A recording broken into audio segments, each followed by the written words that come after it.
नमस्ते। कभी सोचा है कि एक आम सी दिखने वाली धातु जिसके नियंत्रण के लिए दुनिया की सबसे बड़ी ताकतें आपस में भिड़ रही हैं? आज हम उसी धातु की कहानी जानेंगे। तो सवाल ये है, दुनिया की सबसे बड़ी कंपनियां तांबे यानी कॉपर जैसी आम धातु के लिए 200 अरब डॉलर की लड़ाई में क्यों उलझी हुई हैं? इसका जवाब सच कहूं तो हैरान करने वाला है और ये हमारे आने वाले कल को एक नया आकार दे रहा है। चलिए शुरू करते हैं पहले हिस्से से, धातु के लिए एक लड़ाई। देखिए, ये सिर्फ कोई कारोबारी सौदा नहीं है, ये एक रणनीतिक जंग है। दुनिया की सबसे बड़ी माइनिंग कंपनियां तांबे के भविष्य को कंट्रोल करने के लिए एक दूसरे को पछाड़ने की होड़ में लगी हुई हैं। और इस लड़ाई के मुख्य खिलाड़ी हैं BHP, रियो टिंटो, ग्लेनकोर और एंग्लो अमेरिकन। ये वो दिग्गज हैं जो इस अधिग्रहण की होड़ के बिल्कुल सेंटर में हैं और दांव पर लगा है ग्लोबल कॉपर सप्लाई का एक बहुत बड़ा हिस्सा। तो अगला सवाल ये है, आखिर इस धातु में ऐसा क्या है? जवाब है सब कुछ। ये सिर्फ तारों और पाइपों में इस्तेमाल नहीं होता। तांबा हमारी आज की दुनिया की नींव है। जरा इस एक तथ्य पर गौर कीजिए। एक इलेक्ट्रिक गाड़ी में एक पारंपरिक पेट्रोल कार के मुकाबले 4 गुना ज्यादा तांबा लगता है। सिर्फ ये एक बदलाव ही तांबे की ग्लोबल डिमांड में जबरदस्त उछाल ला रहा है। और ये कहानी सिर्फ गाड़ियों तक ही नहीं रुकती। विंड टर्बाइन, सोलर पैनल, हमारे शहरों को रोशन करने वाले पावर ग्रिड और AI को शक्ति देने वाले डेटा सेंटर्स, ये सभी भारी मात्रा में तांबे पर निर्भर हैं। सीधी सी बात है, हमारी ग्रीन एनर्जी और टेक क्रांति की पूरी बुनियाद तांबे पर ही टिकी है। अब यहाँ कहानी में एक ट्विस्ट आता है। जिस वक्त तांबे की मांग आसमान छू रही है, ठीक उसी समय इसकी सप्लाई खतरे में पड़ गई है। हाल ही में हुए 2 बड़े संकटों ने बाजार को हिलाकर रख दिया है। देखिए, समस्या का एक हिस्सा तो दशकों से पनप रहा था, जिसे अयस्क ग्रेड कहते हैं, यानी चट्टान में तांबे की मात्रा। वो लगातार घट रही है। पहले 100 किलो चट्टान से करीब 1.5 किलो तांबा मिल जाता था। आज ये अक्सर 0.6 किलो से भी कम है। मतलब उतने ही तांबे के लिए अब 2 गुने से भी ज्यादा खुदाई करनी पड़ती है।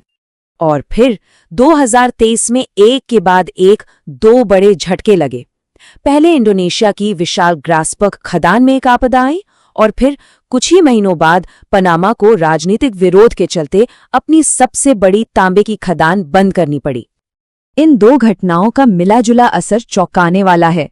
रातों रात दुनिया की सालाना तांबे की सप्लाई का लगभग 4% बाजार से गायब हो गया।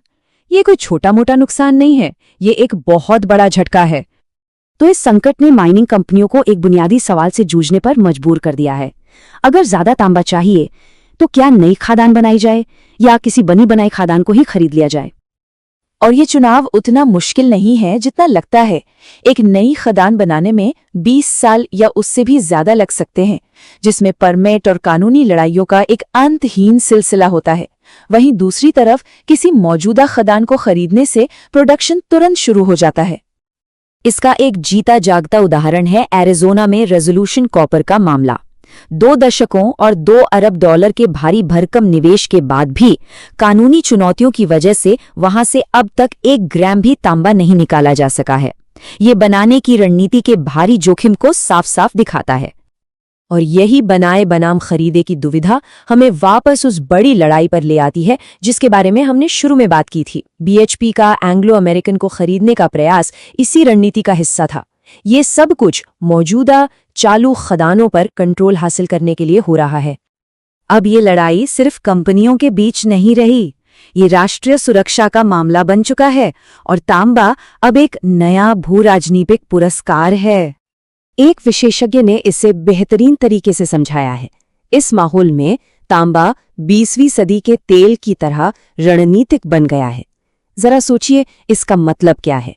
जैसे तेल ने पिछली सदी में देशों की किस्मत तय की, ठीक वैसे ही तांबा इस सदी में कर सकता है।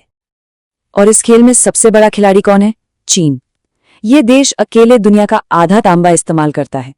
ये आंकड़ा बताता है कि चीन और दूसरे देश अपनी तांबे की सप्लाई को सुरक्षित करने के लिए इतने बेचैन क्यों हैं। ये उनकी अर्थव्यवस्था और विकास की जीवन रेखा है। और अब सरकारें भी इस खेल में सीधे तौर पर उतर आई हैं। दुनिया भर के देश रणनीतिक भंडार बना रहे हैं और सीधे खदानों में निवेश कर रहे हैं ताकि इस जरूरी संसाधन पर अपनी पकड़ बना सकें। ये एक नई वैश्विक शतरंज की बिसात है। तो पूरी कहानी का सार ये है, हमारी टेक्नोलॉजी और ग्रीन फ्यूचर की भूख तांबे पर निर्भर है, लेकिन तांबे की सप्लाई लगातार घट रही है और असुरक्षित होती जा रही है। जो लड़ाई कुछ कंपनियों के बीच शुरू हुई थी, वो अब देशों के बीच एक ग्लोबल रेस बन चुकी है। तो हम इस आखिरी सवाल पर आकर रुकते हैं। तांबे के लिए नई वैश्विक दौड़ तो शुरू हो चुकी है और असली सवाल ये नहीं है कि कौन जीतेगा, बल्कि ये है कि इस होड़ में कौन पीछे छूट जाएगा।